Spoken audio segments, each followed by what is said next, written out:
Hello दोस्तों, कैसे हैं आप लोग। आशा करते हैं कि आप लोग बहुत बढ़िया होंगे और बहुत अच्छे से पढ़ाई कर रहे होंगे। तो दोस्तों, जैसे कि आप जानते हैं एक बात कि practice makes a man perfect and NEET is all about practising and revising our concepts.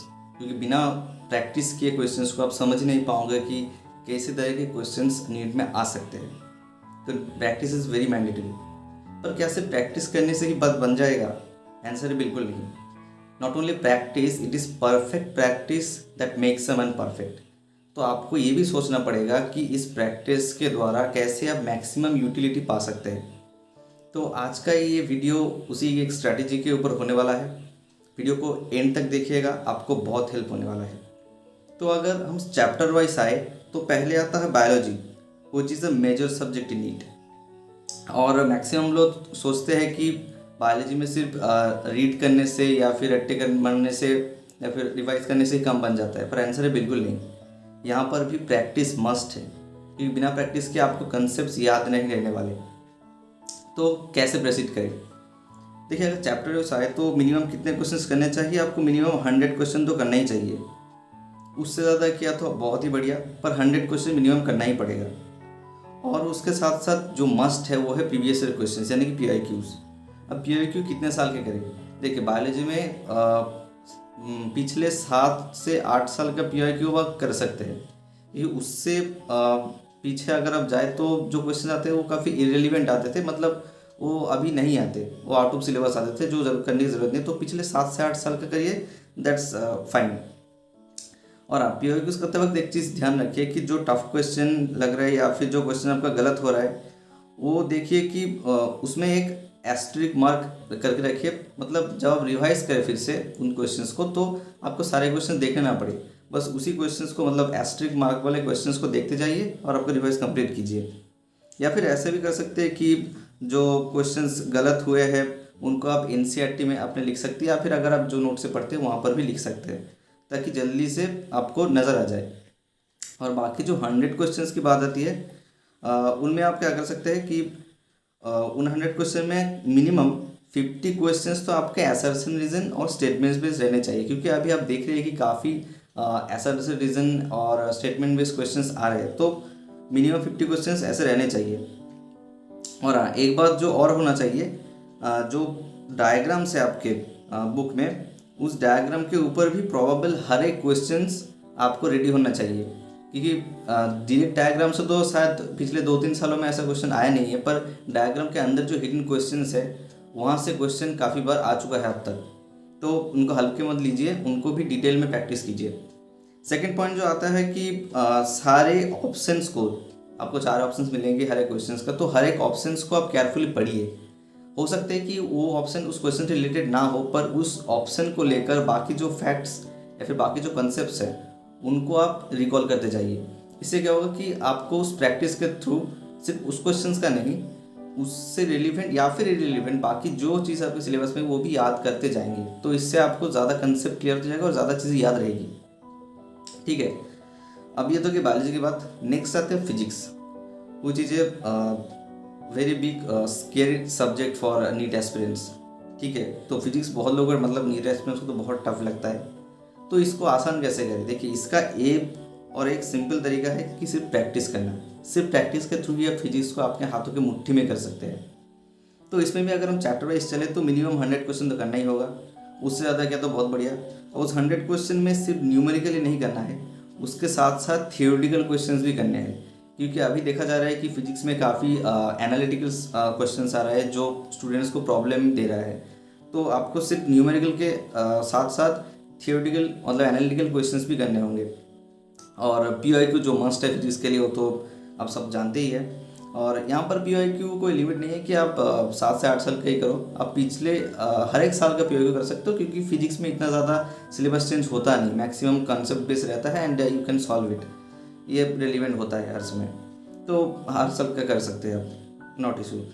दूसरे नंबर पे जो पहले भी कहा था बायोलॉजी के केस में कि गलत हुए क्वेश्चंस को या फिर टफ क्वेश्चंस को अपने नोट में लिख सकते हैं। यहाँ पर NCERT में तो आप नहीं लिख सकते, तो आप जो नोट से आप पढ़ते हैं वहाँ पर उस क्वेश्चन को लिखकर और उसका सॉल्यूशन लिखकर वहाँ पर आप कर सकते हैं। तो जब आप रिवाइज करेंगे तो आपके नज़र में आ जाएगा। तीसरा पॉइंट ये काफ़ी इंटरेस्टिंग है कि काफ़ी स्टूडेंट्स ऐसे करते हैं। मैं भी इवन जब फ्रेश था, मतलब 11th-12 में जब पढ़ता था, तब मैंने भी ऐसे किया था कि जिस क्वेश्चन पेपर में, मतलब जिस मॉड्यूल सपोज आप कर रहे हैं, कि वहाँ पर जो क्वेश्चन पेपर है जहाँ पर क्वेश्चन है, वहाँ पर मैं क्वेश्चन के साइड पे ही रफ करने लगता था, कैलकुलेशन करने लगता था, जो बहुत ही अनसाइंटिफिक है।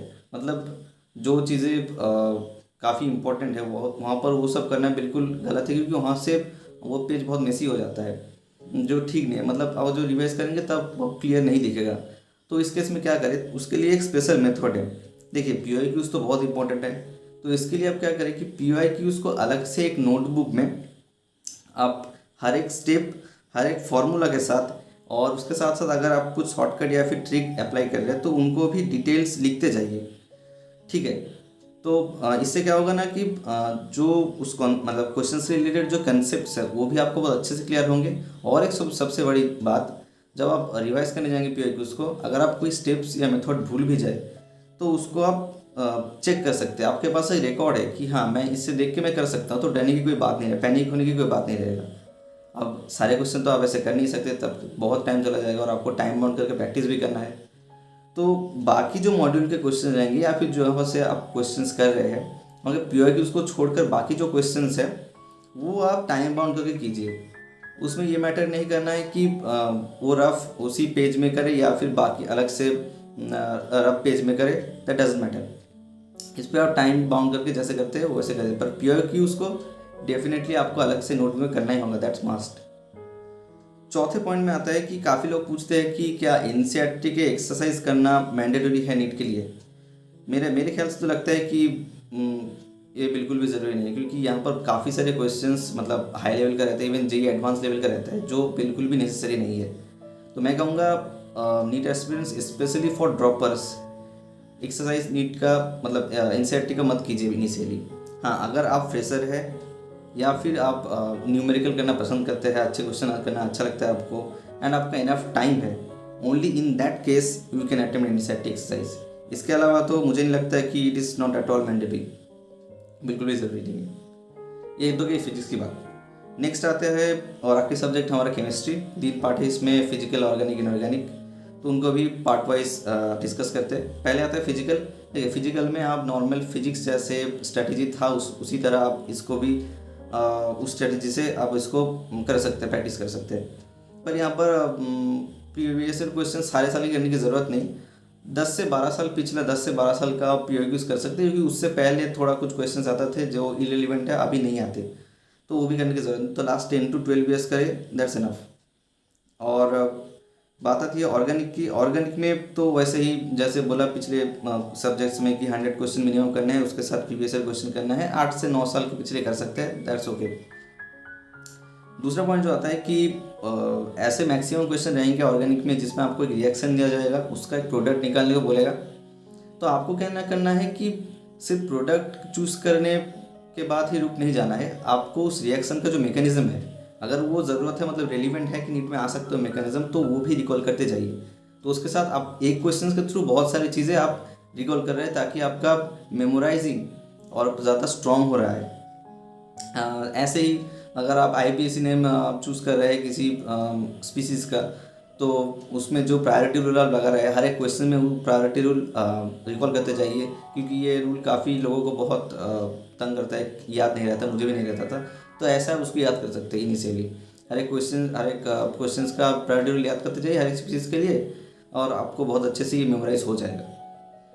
तीसरा पॉइंट जो आता है कि हाँ, यहाँ से मतलब ये काफ़ी इंपॉर्टेंट पॉइंट है कि ऑर्गेनिक के लिए NCERT इंडेक्स क्वेश्चंस करना बहुत ज़रूरी है, क्योंकि यहाँ से क्वेश्चन आ सकता है, तो इनको ध्यान में रखिए।